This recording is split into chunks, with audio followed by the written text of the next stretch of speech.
Bien le bonjour. Allez, c'est parti, je me chauffe, on ne fait pas d'introduction longue comme la Bible aujourd'hui. Bonjour à tous, j'espère que vous allez tous et toutes très très bien. Aujourd'hui, on va parler de la pleine lune en Balance qui aura lieu le 6 avril. Ah, je ne sais plus exactement quelle heure, je vous le mettrai en description, ce n'est pas grave. Alors, on va parler un petit peu des grands thèmes dans un premier temps, histoire qu'on soit directement dans le bain avant que j'entre dans les grandes explications. Sachez que cette pleine lune va avoir des impacts au niveau de la santé physique, au niveau de l'énergie, de la vitalité, mais également sur les blessures de votre enfant intérieur. Oui. De petits bobos à l'intérieur, à l'extérieur, eh bien c'est le thème principal. Donc commençons par le commencement, c'est-à-dire une pleine lune. Qu'est-ce que c'est ? Alors une pleine lune, ça cherche à rééquilibrer finalement, c'est même pas que ça cherche, c'est que ça rééquilibre tout simplement les énergies du cycle dans lequel on est actuellement. Donc, actuellement, nous sommes dans le cycle du Bélier. Nous sommes dans le mois d'avril, nous sommes dans l'énergie du printemps qui enfin arrive.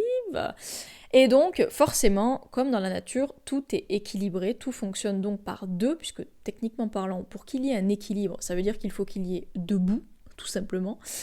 D'ailleurs, nous sommes debout et nous tenons en équilibre. Bien joué, Clara.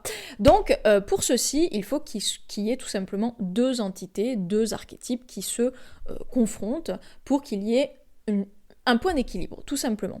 Donc ici, on parle de l'axe du Bélier et de la Balance. Donc, le mois d'avril, c'est un mois qui est dédié au Bélier, c'est un mois qui va venir mettre en avant, éclairé, hein, c'est comme le soleil qui met une sorte de gros projecteur sur le signe du Bélier, et donc de façon collective, qu'est-ce que ça veut dire ? Ça veut dire tout simplement que tout ce qui concerne le corps, la vitalité, le courage aussi, mais également la spontanéité, hein, le fait d'être un peu plus soi-même dans la société, hein, tout simplement, parce que le Bélier est un archétype quand même très spontané, et bien tout ça s'est mis en avant, et particulièrement au mois d'avril.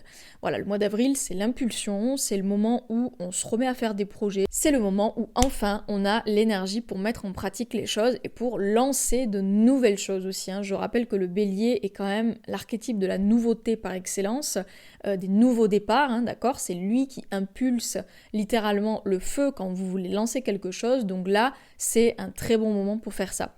Maintenant, il faut aussi comprendre que chaque pleine lune est différente, même si forcément il y a des généralités comme je viens de l'expliquer. Il y a aussi des petites spécificités à chaque fois, puisque bien entendu, on ne repasse pas les mêmes cycles éternellement pour que ce soit exactement pareil. Ça n'a pas entre guillemets, de sens là. En tout cas, ça peut se faire parfois, mais c'est toujours différent en fait. En réalité, il y a toujours des nuances dans le ciel. Donc là, je vais prendre mes petites notes afin de ne pas me perdre. Maintenant que vous avez un petit peu le topo d'une pleine lune de façon générale et aussi d'une pleine lune du coup en Balance, qui est donc là pour rééquilibrer justement les énergies Bélier, afin qu'il y ait un peu plus d'équilibre, hein, et qu'on ne parte pas en anarchie, égo-tripée, quoi. Donc là, maintenant, nous avons une conjonction qui est quand même assez flagrante, hein, pour le coup, à Chiron, voilà. Donc Chiron, qu'est-ce que c'est, pour ceux qui ne le savent pas ?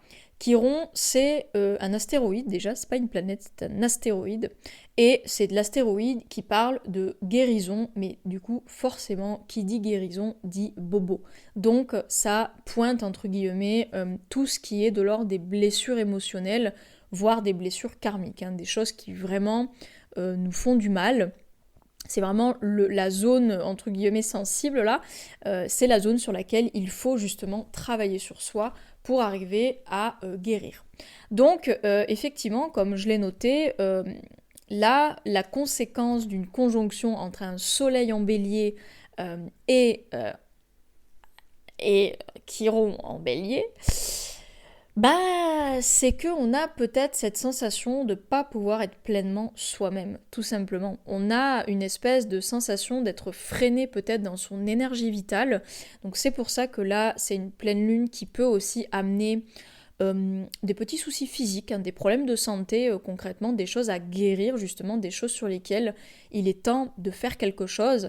Je pense par exemple à mon copain actuellement qui a très mal à l'épaule, ça faisait quelques temps déjà qu'il avait mal, et là c'est exacerbé, donc là il est temps effectivement qu'il aille chez l'ostéopathe. Donc ça peut être des douleurs physiques, parce que le soleil représente aussi la santé, hein, d'un point de vue symbolique, c'est la vitalité, hein, c'est vraiment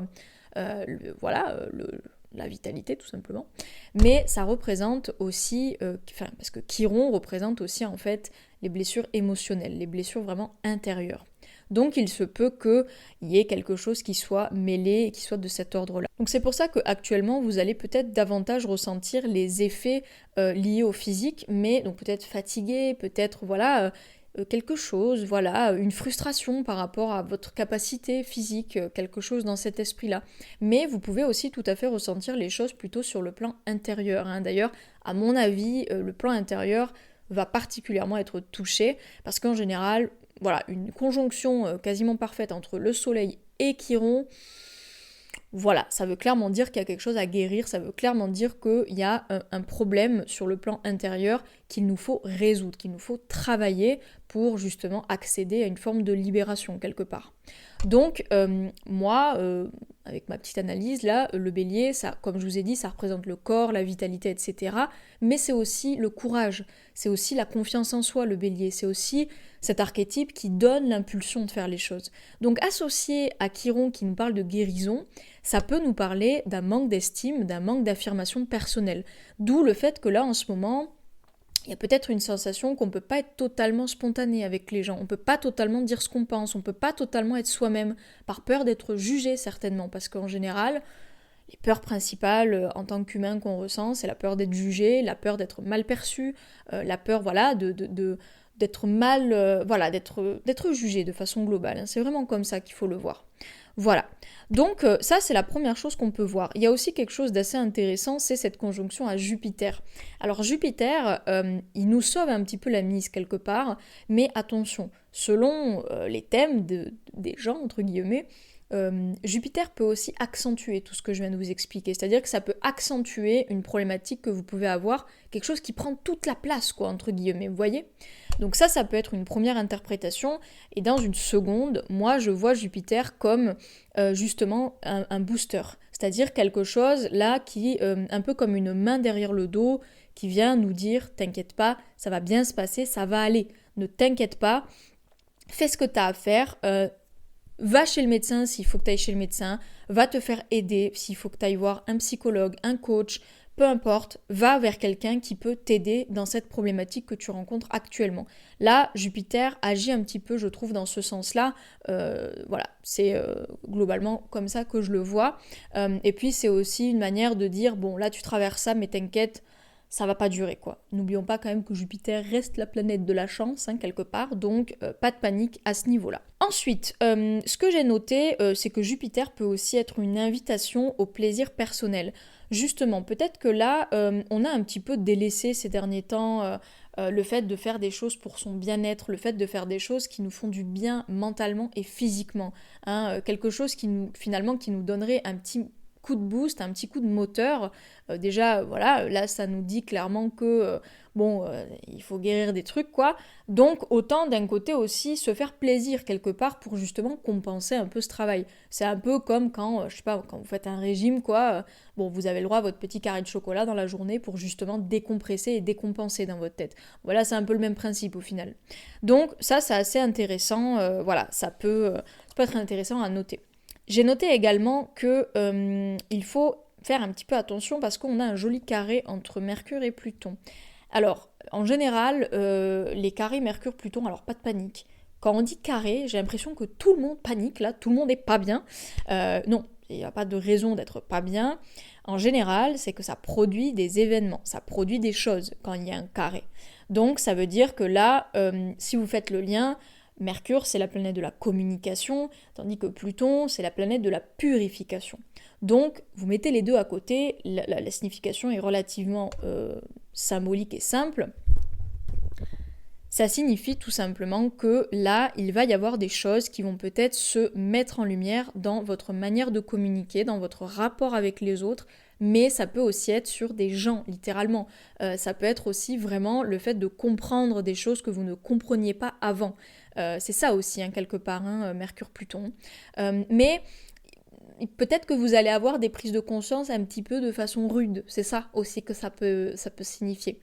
Parce que, rappelons-le, Pluton est là pour purifier. Pluton est là pour nettoyer. Donc en fait, Pluton, là, va agir un petit peu sur Mercure en mode va creuser, va chercher plus loin pour regarder, non pas à la surface, mais vraiment en profondeur sur le sujet. Donc ça peut d'ailleurs être un très bon moment pour justement être à l'étude. Si vous étudiez quelque chose, peut-être même dans les domaines ésotériques, ça peut être un bon moment pour le faire. Ça peut être aussi un bon moment, on va dire, pour tourner sa langue 7 fois dans sa bouche avant de parler. Parce que en général, Mercure, Pluton, ça peut aussi amener des casses sur le plan de la communication. Donc faites attention, soyez doux en fait dans votre façon de parler, essayez d'être au maximum dans la compréhension, donc dans l'énergie de la balance pour le coup, parce que je le rappelle quand même qu'on est dans une pleine lune en balance, ce qui indique que il y a une invitation quand même à la tempérance quelque part, hein. Il y a une invitation un peu à être un peu en mode oh, on se calme là, on sait qu'on est dans l'énergie du bélier là, mais calmons-nous quand même. Voilà, tranquille, on n'a pas besoin de crier pour se faire entendre. Il suffit de parler clairement, distinctement et avec diplomatie. Voilà, comme dirait notre chère Balance. Donc là, mes recommandations pour cette pleine lune. De 1, faites attention à votre santé physique et votre santé mentale. Là, c'est le moment de faire une pause en fait et de regarder objectivement et vraiment de façon très honnête avec vous-même qu'est-ce qui ne va pas sur le plan intérieur et qu'est-ce qui ne va pas sur le plan physique potentiellement. Et ensuite, tout simplement, faites-vous aider. Prenez un professionnel qualifié pour pouvoir vous accompagner ou vous aider dans votre problématique. Point. Il ne faut pas chercher plus loin.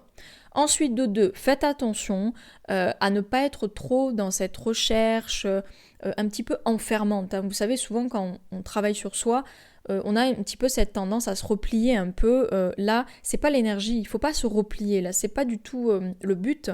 Malgré le fait que là, il y a un petit carré entre Mercure et Pluton, l'objectif n'est pas de se replier sur soi-même. L'objectif, c'est de creuser pour mieux comprendre certaines choses, peut-être inconscientes, des blessures inconscientes liées à votre rapport avec les autres. C'est vraiment ça l'idée. Mais l'idée n'est pas de se replier comme une huître non plus. Hein. Calmons-nous.